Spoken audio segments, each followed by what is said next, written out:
A ver, ¿cómo es posible que la humillación pueda llevar a la gloria? Suena como una contradicción, ¿verdad? Bueno, hoy vamos a meternos de lleno en uno de los argumentos teológicos más fascinantes sobre la salvación. Hablamos de ese viaje increíble de Cristo, desde lo más bajo, la humillación, hasta lo más alto, la exaltación, justo como lo plantea nuestra fuente. Muy bien. Para poder entender este viaje, lo primero es explorar una idea que a primera vista parece un contrasentido total, pero es la pieza clave de toda esta historia. Vamos a hablar de la paradoja de la libertad. Y miren, de entrada, la fuente nos lanza una definición de libertad que, la verdad, choca bastante con la idea que tenemos hoy en día. Aquí, el foco no está en el deseo personal, no. Se mueve hacia el propósito moral. O sea, en otras palabras, la libertad no es hacer lo que a uno se le antoja, sino tener la capacidad de elegir hacer lo que se debe hacer.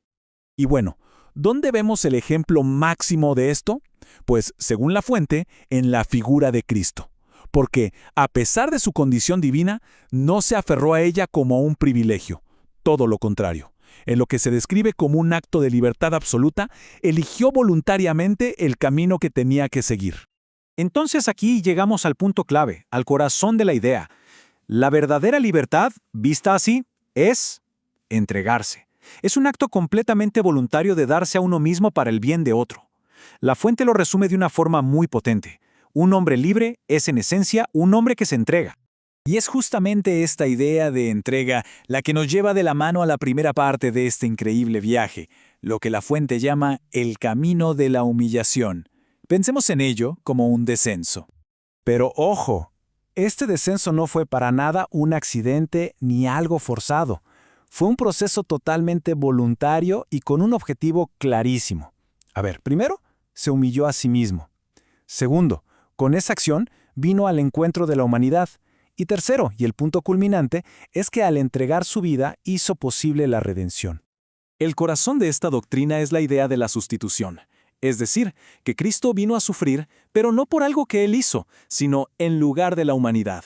Vino a tomar el puesto de los demás. Su vida entonces se presenta como el pago de una deuda que, según esta visión, la humanidad simplemente no tenía cómo saldar por su cuenta.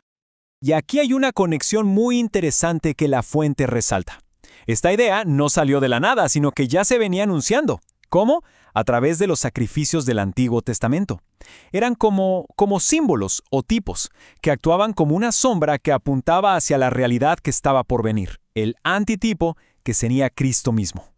Este camino de autohumillación, este descenso, llega a su punto más bajo y dramático en la crucifixión.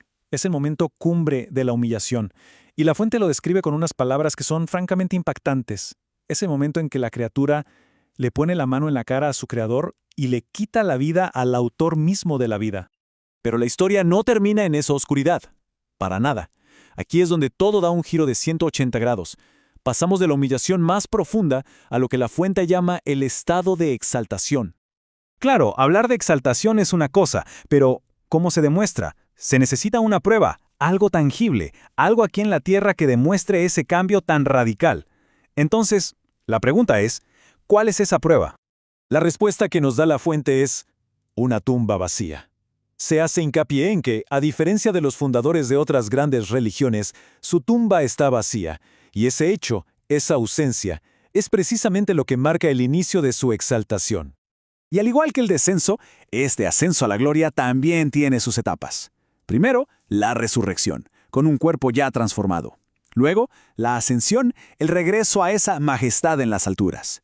Y finalmente, la entronización, el momento en que es sentado a la diestra de Dios, el lugar de máximo honor y autoridad. Este viaje increíble, desde lo más bajo hasta lo más alto, culmina con un acto simbólico de poder, recibir el nombre que es sobre todo nombre, un título supremo que significa su autoridad total y definitiva sobre absolutamente todo. Bien, hasta ahora todo esto suena como una historia cósmica, ¿cierto? Algo que pasó hace mucho tiempo. Pero aquí viene lo realmente interesante, que es cómo la fuente conecta toda esta narrativa con la vida del creyente individual. El punto central es este. La salvación no es simplemente un evento histórico que se admira desde lejos. Se trata de una unión vital, una conexión viva y activa. La fuente lo explica como si la vida misma de Dios fluyera a través de Cristo directamente hacia la persona que cree. Y para que esto no quede en algo abstracto, la fuente usa una historia muy humana para ilustrarlo. La de 2 discípulos camino a Emaús. Pensemos en ellos. Después de la crucifixión, la imagen que tenían de Jesús estaba rota, distorsionada. Estaban tristes, confundidos, totalmente desanimados. Y entonces, mientras parten el pan con ese extraño que se les unió en el camino, llega el momento de la revelación. Y lo increíble es que no lo reconocen por su rostro, lo reconocen cuando ven sus manos. Allí estaban las señales, las cicatrices, las marcas de los clavos, los recordatorios permanentes de su humillación. Y ahí está, esa es la ilustración perfecta del punto central. En el momento en que ellos comprenden el viaje completo, de la humillación a la exaltación, todo cambia en su interior, la perspectiva se transforma por completo, la tragedia se convierte en gozo y la confusión se vuelve un mensaje lleno de esperanza. Así que cerramos con esta reflexión. La fuente describe a Cristo como el gran desconocido, incluso para sus propios seguidores. Si el reconocimiento es la clave que lo cambia todo, la pregunta que queda flotando en el aire es: ¿qué se necesita hoy para poder superar una imagen distorsionada y realmente ver a esta figura en su totalidad? Una pregunta para pensar.